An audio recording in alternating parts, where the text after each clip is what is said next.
Captain He stood at the bridge of the eternal dawn, his hands clasped behind his back as he watched the stars through the massive viewing window. The ship's soft hum was the only sound breaking the tense silence. Today was supposed to be a day of celebration, humanity's first official meeting with the Silverian Alliance. "Captain, the Silverian diplomatic vessel is approaching," Lieutenant Jiho reported from his monitoring station. His fingers moved quickly across the glowing control panel, bringing up detailed scans of the approaching ship. He nodded, his face showing no emotion even though his heart was racing. After years of deep space exploration, humanity had finally found intelligent life. The Silverians had seemed peaceful in their initial communications, but something felt off about this meeting. "Run another scan," He ordered quietly. "Check for any unusual energy readings." Jiho looked surprised but followed the order. He had worked with He long enough to trust the captain's instincts. As the scan results came in, his eyes widened. "Captain, I'm detecting active weapon systems on their ship. They're powered up and, sir, they're scanning our defensive capabilities." He jaw tightened. He had hoped he was wrong. "Show me everything." The main screen filled with data streams. What they saw made their blood run cold. Hidden behind the Silverians' friendly messages was a darker truth. They had been watching Earth for months, studying human military bases, defense systems, and colony locations. "Sir," a young communications officer called out, "I've broken through some of their encryption. You need to see this." The screen changed to show internal Silverian communications. The translations were rough, but the meaning was clear. Humans show dangerous levels of adaptability. Threat level: extreme. Recommend immediate containment. Too unpredictable to join galactic community. "They're not here for diplomacy," He said, his voice steady despite the growing danger. "They're here to assess if we're worth keeping alive." He turned to his crew, seeing the shock and anger on their faces. "Send an encrypted warning to Earth Command. Use the new quantum channels we installed last week, the ones the Silverians don't know about." Jiho worked quickly, his fingers flying over the controls. "Message sent, sir. But what do we do now? If we show that we know their true intentions, they might attack immediately." He smiled slightly, but there was no warmth in it. "Then we play their game. Lieutenant, activate our new stealth systems, but do it slowly. Make it look like routine power adjustments." The bridge crew moved with quiet efficiency, preparing for what might come. He watched the Silverian ship grow larger on the screen. He thought about Earth, about the colonies, about all the humans who had no idea they were being judged by an alien race that had already decided they were too dangerous to live. "Sir," Jiho said softly, "they're hailing us." "Put them on screen," He ordered. "And remember, we're just simple humans, excited about first contact. Nothing more." The screen flickered to life, showing a Silverian diplomat. Their silvery skin and large, dark eyes might have been beautiful if He didn't know what lay behind them. The alien smiled, but it didn't reach their eyes. "Captain He," the Silverian said smoothly, "I am High Commander Kyungme. We are honored to make first contact with your species." He bowed slightly, playing his part perfectly. "The honor is ours, High Commander. Humanity has long dreamed of this moment." As they exchanged peaceful greetings, He mind was already racing, planning, adapting. The Silverians thought humans were dangerous. They thought humans were too unpredictable. He looked at his crew, each one ready to protect their home, each one capable of thinking and adapting in ways the Silverians couldn't understand. Well, He thought, they're about to find out just how right they are. 3 days after the first contact meeting, the attack began. High Commander Kyungme's true face was displayed on every screen across Earth's 3 largest colony worlds. Her silver skin seemed to glow within cold light, and her dark eyes showed no trace of the warmth she had pretended to have during months of diplomatic talks. "Humanity," she announced, her voice echoing through homes, offices, and military bases. "You have been judged and found wanting. Your species' ability to adapt and change makes you too dangerous to join our galactic community. For the safety of all civilized worlds, you must be contained." In orbit around New Eden, the first colony world, Captain He-Jin watched the message with clenched fists. His warning had reached Earth Command, but it hadn't been enough time. The Silverians had hidden warships behind the moons of all 3 colony worlds, waiting for this moment. "Sir," Lieutenant Juho called out, his voice tight with anger, "they're launching fighters. Hundreds of them." He-Jin didn't hesitate. "Send the emergency signal. All civilians to the underground bunkers. Now." The Eternal Dawn shook as the first wave of Silverian weapons hit their shields. He-Jin grabbed his command chair to stay upright. "Status report. Shields at 60%. Jiho shouted over the noise of battle. "Their weapons are stronger than our initial scans showed." They were hiding their true capabilities. Through the viewing window, He-Jin watched as the sky filled with enemy ships. They moved in perfect formation, following textbook attack patterns. Any other species might have found this overwhelming, might have given up hope. But humans were different. "Launch our new fighters," He-Jin ordered. "Tell the pilots to use random attack patterns. Break their formations. Make them fight our way, not theirs." The space around New Eden erupted in chaos as human fighters shot out from hidden bays in the colony's defense platforms. The Silverians had expected the platforms to be simple shield generators. They hadn't known about the fighters hidden inside. "Sir," a young officer called out. "Message from Earth Command. They're sending reinforcements, but it will take 6 hours for them to reach us." He-Jin nodded grimly. "Then we hold for 6 hours. No matter what." The battle raged on. The Silverians' perfect formations began to break apart as human pilots refused to follow expected patterns. Where the aliens expected retreat, humans advanced. Where they expected standard attacks, humans created new strategies on the spot. "Captain," Jiho reported, "I'm seeing something strange. The Silverian ships, they're getting confused. Their responses are slowing down."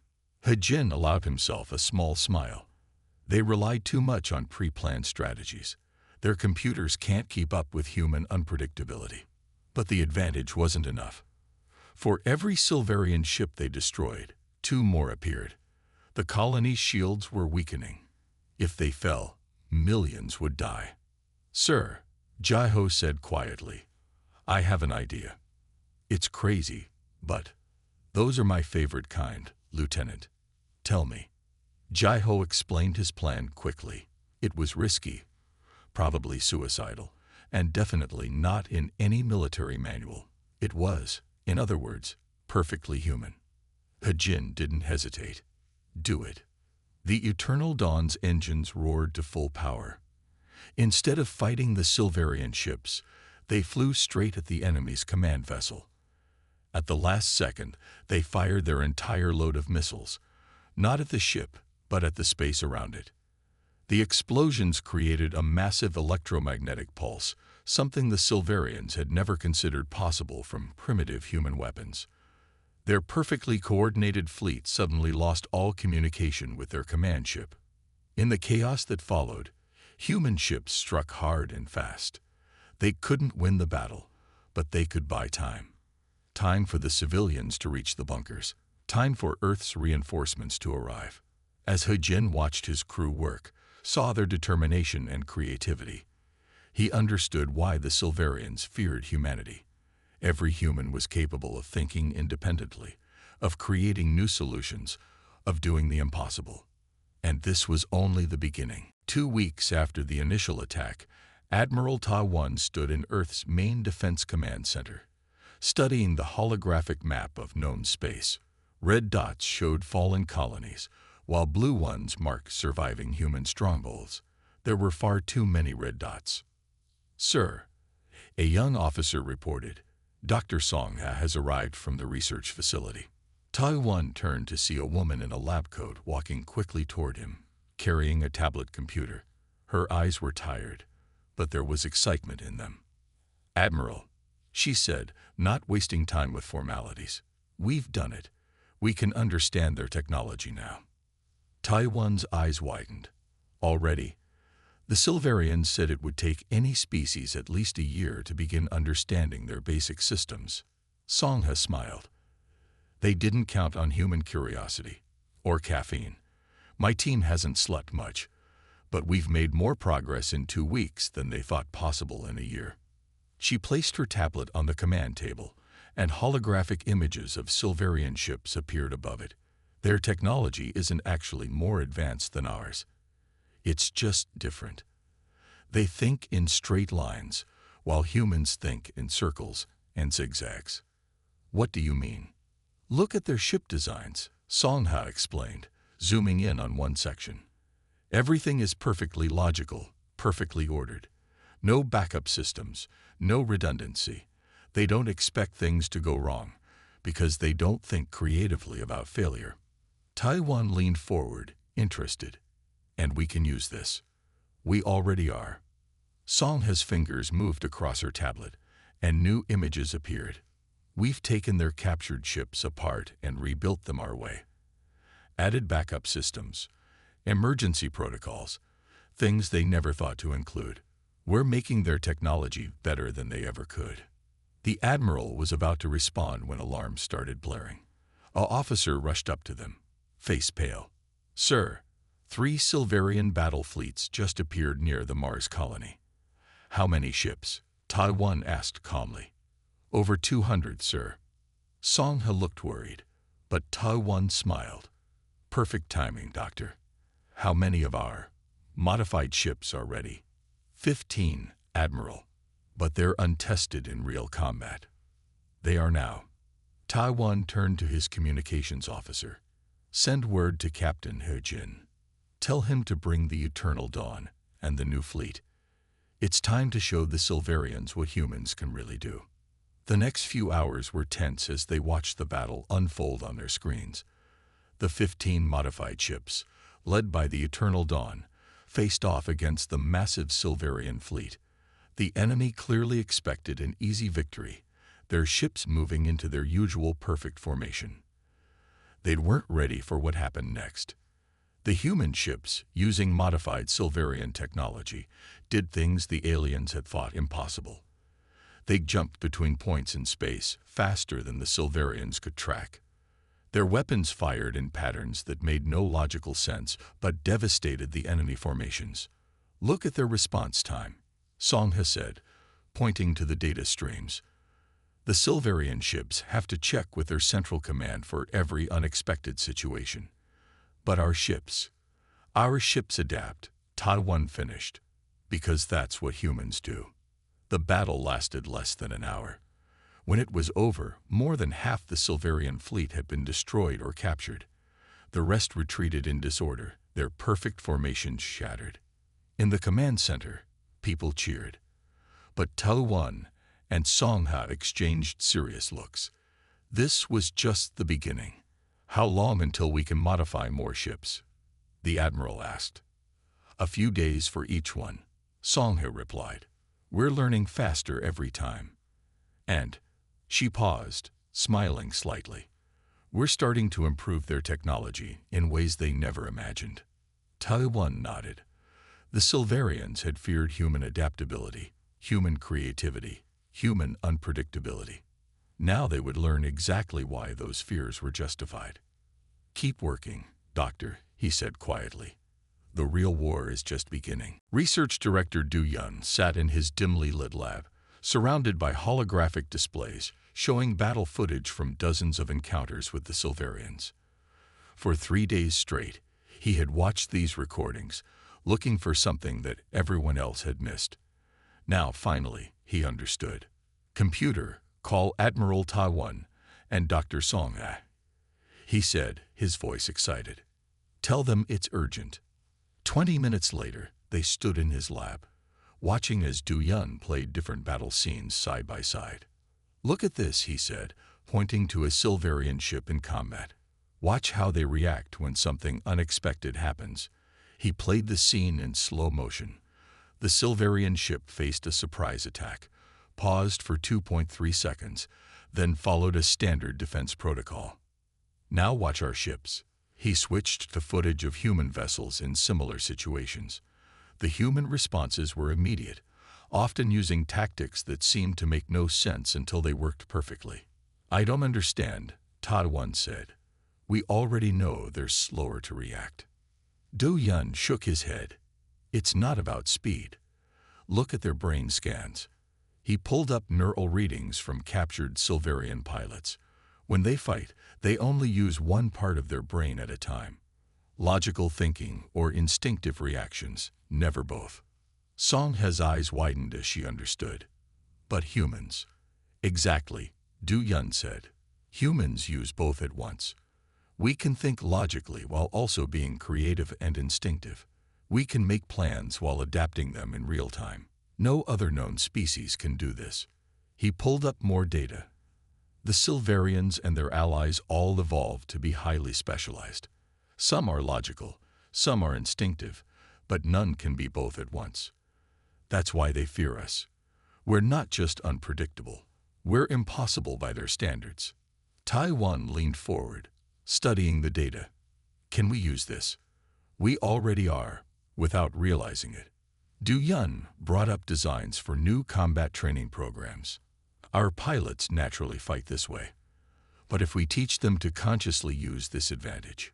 A loud alarm interrupted him. Red lights flashed as an emergency message appeared on the main screen. The Silverians had launched a massive attack on the Neptune defense station. "They're using a new attack pattern," an officer reported through the comm system. "Our defenders are having trouble predicting their movements." Du Yun smiled. "No, they're not. Computer, show me the battle." The lab's main screen lit up with live footage. The Silverian ships were indeed moving in strange ways, breaking their usual perfect formations. "They're trying to copy our unpredictability," Song He realized. "Yes," Du Yun said, "but watch what happens." On the screen, the Silverian fleet's new tactics quickly began to fall apart. Their attempts at unpredictability followed clear patterns. They could be random or organized, but not both at once. The human defenders, once they spotted this weakness, tore through the enemy fleet. What should have been a devastating surprise attack turned into another Silverian defeat. "Send this analysis to all our command centers," Ta-1 ordered. "Every human commander needs to understand this advantage." Du Yun nodded, but his mind was already racing ahead. "Admiral, I have an idea. If we combine this knowledge with Dr. Song He's modified ships, we could end this war." Song He finished, catching on quickly. As they began planning, Du Yun looked again at the neural scans. The Silverians had feared human unpredictability because they couldn't understand it. They had attacked humanity because they feared what they couldn't comprehend. Now that fear would be their undoing, because humans wouldn't just fight back. They would innovate, adapt, and create solutions that the Silverians could never imagine. The hidden advantage wasn't just about combat. It was about the fundamental nature of humanity itself. Commander Minji stood in the darkness of her ship's bridge, watching the massive Silverian shipyard through special viewing screens. Her new ship, the Shadow Blade, was invisible to all known alien detection systems. It was humanity's latest creation, built using everything they had learned about Silverian technology. "All teams report ready," her second-in-command whispered, though the Silverians couldn't have heard them even if he had shouted. Minji nodded. This mission would either turn the tide of the war or end in complete disaster. There was no middle ground. That's why she had picked her crew carefully. Every person aboard was known for thinking creatively under pressure. "Begin Operation Shadow Strike," she ordered quietly. The Shadow Blade moved silently through space, approaching the shipyard's outer defenses. Inside the ship, 30 elite soldiers waited in their modified combat suits. The suits were another human innovation, combining Silverian technology with human unpredictability. First barrier approaching, the sensor officer reported. This was the moment of truth. If the Silverians could detect them, alarms would sound immediately. Nothing happened. They passed through 3 more security barriers without detection. Minji allowed herself a small smile. The Silverians were so logical, so certain of their superiority, that they never considered someone might find a way to become completely invisible to their sensors. The Shadow Blade reached its target position near the shipyard's main control center. "Launch infiltration teams," Minji ordered. 20 soldiers in stealth suits left the ship, using small personal thrusters to move through space. They carried special computers designed by Dr. Songha's team.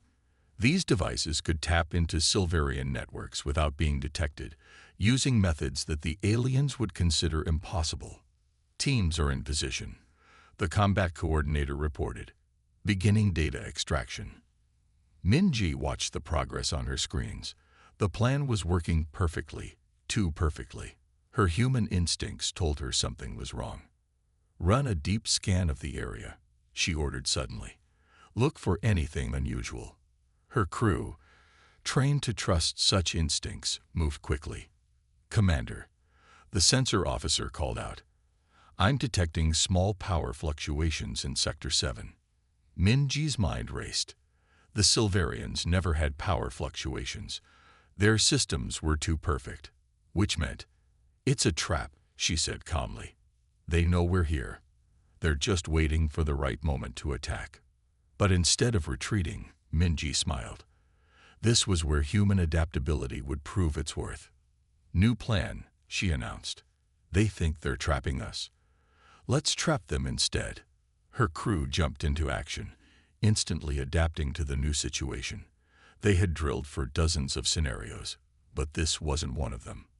That was perfect. It meant the Silverians couldn't predict their response. The Shadow Blade suddenly dropped its stealth field, becoming visible right in the middle of the shipyard. Alarms blared throughout the Silverian facility. Enemy ships appeared from hidden positions, moving to surround them. "Now," Minji ordered. The infiltration teams, instead of retreating, split into smaller groups. While the Silverians focused on the visible threat of the Shadow Blade, the stealth-suited soldiers moved deeper into the facility. "Enemy ships are powering up weapons," her tactical officer reported. "Good," Minji said. "Let them think they have us." The Shadow Blade moved erratically, seeming to panic. The Silverian ships closed in, following their standard capture protocols perfectly. That's when Minji revealed her true plan. The infiltration teams had reached their real targets, the shipyard's power cores. At her signal, they activated Songha's devices. The entire shipyard went dark. In the chaos that followed, the Shadow Blade's crew showed why humans were so feared. Moving through the darkness with practiced ease, they captured 5 advanced Silverian warships and downloaded the shipyard's entire database. An hour later, as they escaped with their prizes, Minji sent a message to Earth Command. "Operation Shadow Strike successful. The impossible is done." The war's turning point had arrived, and it had come in true human fashion, by doing what no one else would dare to try. General Yunho walked through the quiet halls of Earth's Central Military Command, reading reports from their newly captured Silverian database. What he found made him stop in his tracks. "Admiral," he called out, rushing into Taiwan's office. "The Silverians, they're not acting alone anymore." Taiwan looked up from his desk, where he had been studying battle plans. "What do you mean?" Yunho placed his tablet on the desk, showing intercepted messages between different alien species. After Commander Minji's raid, the Silverians reached out to every major civilization in the galaxy. "They're forming a coalition against us." The Admiral's face grew serious as he read the messages. "How many species have joined them?" 7 so far, each one more advanced than the last. Yunho brought up images of different alien ships. "They're calling themselves the Coalition of Ordered Species. They say humanity is a threat to galactic stability." Before Taiwan could respond, emergency alarms began blaring throughout the command center. Both men rushed to the main control room, where dozens of officers worked at their stations. "Report," Taiwan demanded. A young officer looked up from her screen, her face pale. "Sir, we're detecting massive fleet movements. Hundreds of ships from different species are gathering at these points." She highlighted several locations on the main display. Yunho studied the tactical display. "They're surrounding our territory. The coordinated attack from all sides."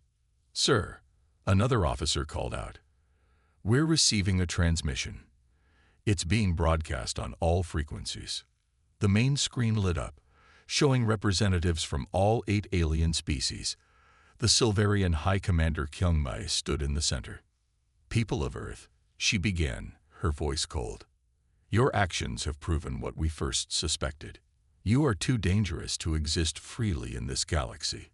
Your ability to adapt our technology, to think in ways we cannot predict, makes you a threat to cosmic order." The other alien representatives nodded in agreement. One of them, a tall crystalline being, stepped forward. "We have seen how you twist our perfect designs into chaos, how you break every rule of proper warfare. This cannot continue." Taiwan and Yunho exchanged looks. The aliens still didn't understand. What they saw as chaos was simply human creativity. What they called twisted designs were actually improvements. "Sir," a tactical officer reported, "the Coalition fleet is larger than anything we've ever faced. Over 2,000 ships with technology from 8 different species." But Yunho noticed something interesting in the sensor data. "Look at their formations," he said. "Each species is staying separate, using their own tactical systems. They're not truly working together." Taiwan understood immediately. Because they can't. They're too different, too set in their ways. Each species thinks their way is the only right way to fight. "Unlike us," Yunho added with a slight smile. "Humans can learn from everyone, adapt anything useful, and create something new." The admiral turned to his communications officer. "Get me Captain Hujin and Commander Minji. Then contact Dr. Song-a and Director Du Yun. We need everyone's ideas for this fight." As the calls went out, Yunho studied the enemy fleet positions again. "They think gathering their forces makes them stronger. But they're just giving us more technology to work with, more patterns to analyze." "Exactly," Taiwan said. "They've united against us because they fear what makes us different. Now we'll show them why that fear was justified." The Coalition's message was still playing, listing humanity's crimes against galactic order. But in command centers across Earth and its colonies, humans were already planning, adapting, thinking in ways the aliens could never predict.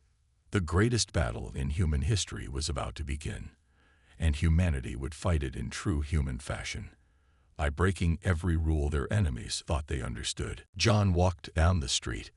The sun was shining brightly in the sky. He had a smile on his face. Today was a good day. As he turned the corner, he saw his friend Sarah. She waved at him from across the street. John waved back. He was happy to see her. "Hey, John," Sarah said as she came over. "How are you today?" "I'm doing great," John replied. "It's such a nice day out. I thought I would go for a walk in the park." "That sounds fun," Sarah said. "Can I join you?" "Of course," John answered. "I would like the company." So John and Sarah walked together to the park. They talked and laughed as they went. It felt good to spend time with a friend.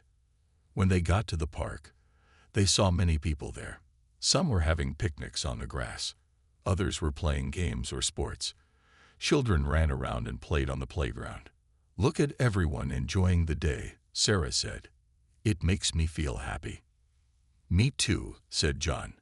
"Days like this are the best." John and Sarah found a nice spot under a big tree.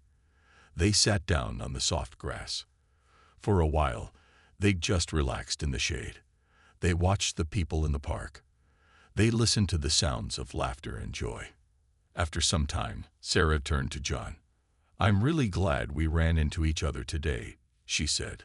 "I was feeling a bit lonely, but spending time with you has made me feel much better." John smiled at her. "I'm glad too," he said. "Friendship is a wonderful thing. And there's nothing better than sharing a beautiful day with a good friend." As the sun started to set, John and Sarah decided it was time to head home. They both felt refreshed and happy. Their hearts were full from the simple joys of the day. They said goodbye and went their separate ways, smiling all the way home. This story segment is 333 words, focusing on a simple interaction between two friends on a nice day. The story is written in basic English in the third person. Let me know if you would like me to continue with part 8 of the story. The next day, John woke up feeling excited. He had plans to go to the beach with his family. They had been looking forward to this trip for a long time. John packed his bag with everything he needed. He put in his swimsuit, towel, sunscreen, and a hat. He also packed some snacks and water for the day. When everything was ready, John and his family got in the car.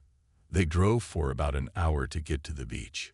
Along the way, they sang songs and played games. It was a fun ride. Finally, they arrived at the beach. John could see the ocean stretching out in front of him. The water was blue and sparkly in the sun. He could hear the waves crashing on the shore. John and his family found a good spot on the sand. They spread out their towels and set up an umbrella for shade. John couldn't wait to get in the water. He ran towards the ocean and jumped in. The water was cool and refreshing. John swam and played in the waves. He dove under the water to look for seashells on the bottom. After a while, John got out of the water to rest on the sand. He laid down on his towel and let the warm sun dry him off. It felt nice to relax and enjoy the beautiful day. John's family joined him on the sand. They had brought a picnic lunch to eat. John was hungry after all his swimming. He ate a sandwich and some fruit.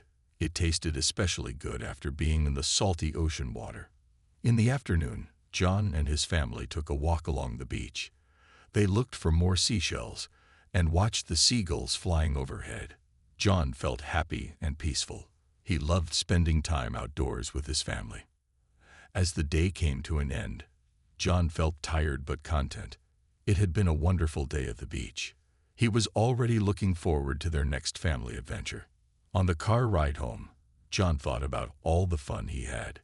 He was grateful for days like this, where he could relax and enjoy the simple things in life. John knew that these were the moments he would always remember and cherish.